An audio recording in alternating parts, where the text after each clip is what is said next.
Hai, perkenalkan nama aku Hesi Oksana Fedorova Girsang, NPM 2001010069. Nah, pada video kali ini aku bakalan menjelaskan alat reproduksi pada tumbuhan atau perkembangan pada tumbuhan.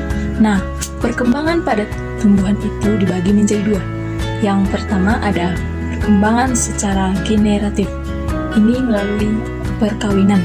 Dan yang kedua, ada perkembangan secara vegetatif atau tidak melalui proses perkawinan. Nah, pertama sekali kita akan membahas perkembangan secara generatif. Apa itu perkembangan secara generatif? Nah, perkembangan secara generatif yaitu perkembangan yang disertai proses peleburan sel kelamin jantan atau spermatozoid dan sel kelamin betina atau sel telur. Nah, yang melibatkan benang sari dan putik. Benang sari yaitu alat reproduksi jantan pada tumbuhan. Sedangkan putik berperan sebagai alat reproduksi betina pada tumbuhan. Sedangkan alat reproduksi terdapat pada bunga. Silakan diperhatikan pada gambar di samping. Yang pertama ada bagian-bagian bunga. Yang pertama itu ada mahkota, kepala sari, benang sari, kepala putik, tangkai putik, kelopak, bakal biji, dasar bunga, dan yang terakhir ada tangkai bunga. Bunga ini dapat dikatakan sebagai bunga sempurna. Mengapa demikian? Karena memiliki putik dan benang sari pada bunga.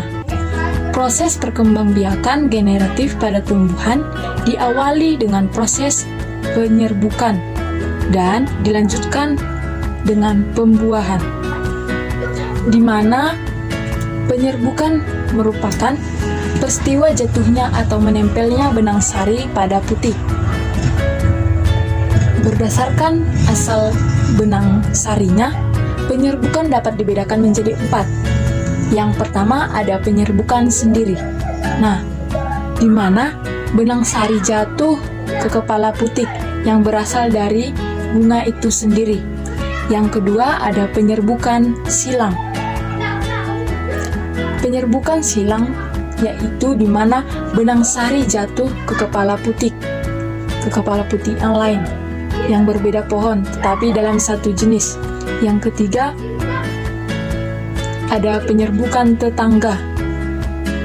Ini seperti benang sari jatuh ke kepala putik yang lain tetapi masih dalam satu pohon. Dan yang terakhir ada penyerbukan bastar, di mana benang sari jatuh ke kepala putik bunga lain yang masih satu jenis tapi beda varietasnya. Setelah proses penyerbukan dilanjutkan proses pembuahan atau sering disebut dengan fertilisasi, di mana proses meleburnya sel gamet jantan dengan sel gamet betina dan menghadirkan calon individu baru yang terdapat di dalam biji.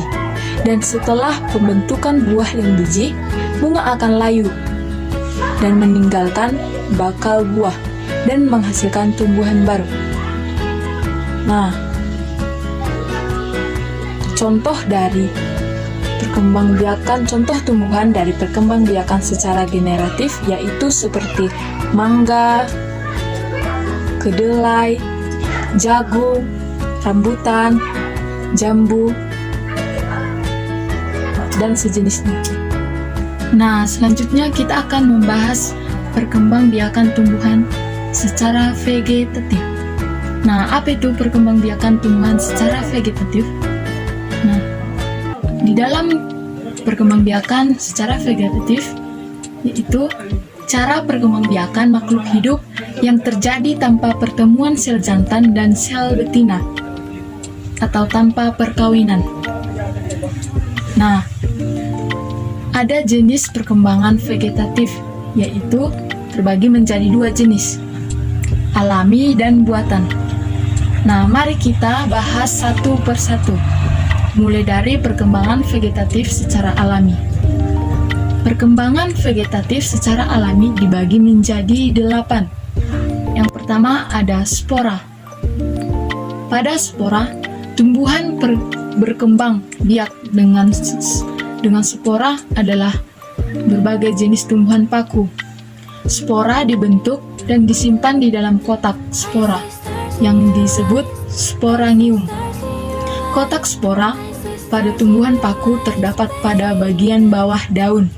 Nah, adapun tumbuhan paku yang dimaksud adalah sebagai gambar berikut. Pada gambar berikut, tumbuhan paku dan terdapat tadi yang disebut dengan spora atau sporangium. Yang kedua ada akar tinggal atau rizoma.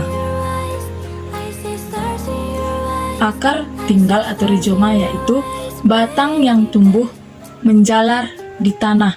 Contohnya jahe, kunyit, lengkuas, dan sebagainya. Yang ketiga, umbi lapis. Umbi lapis yaitu umbi yang berlapis-lapis dan di bagian tengahnya akan tumbuh tunas. Contohnya seperti bawang merah, bawang putih. Yang keempat ada umbi batang. Umbi batang itu yang dimaksud yaitu di mana modifikasi batang yang membentuk umbi dengan yang menjalar terletak di dalam tanah. Contohnya umbi jalar, kentang, kira-kira seperti itu. Yang kelima ada umbi akar. Maksudnya akar yang membentuk cadangan makanan dan berbentuk menggembung di dalam tanah seperti wortel, lobak. Keenam ada tunas, di mana bagian tanaman baru yang tumbuh di sekitar induk seperti tumbuhan bambu, pisang, dan jambu. Yang ketujuh ada tunas adventif, di mana tunas yang tumbuh bukan dari ujung batang tetapi muncul dari tepian atau lekukan-lekukan daun. Contoh seperti tumbuhan cocor bebek. Tunas tersebut akan menjadi tumbuhan baru.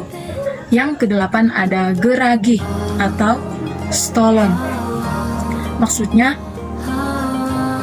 pada geragi atau stolon, batang yang tumbuh menjalar di atas atau di bawah permukaan tanah. Tunas pada ruas-ruas batang dapat tumbuh menjadi tumbuhan baru. Contohnya tumbuhan stroberi. Itulah jenis perkembangbiakan vegetatif secara alami.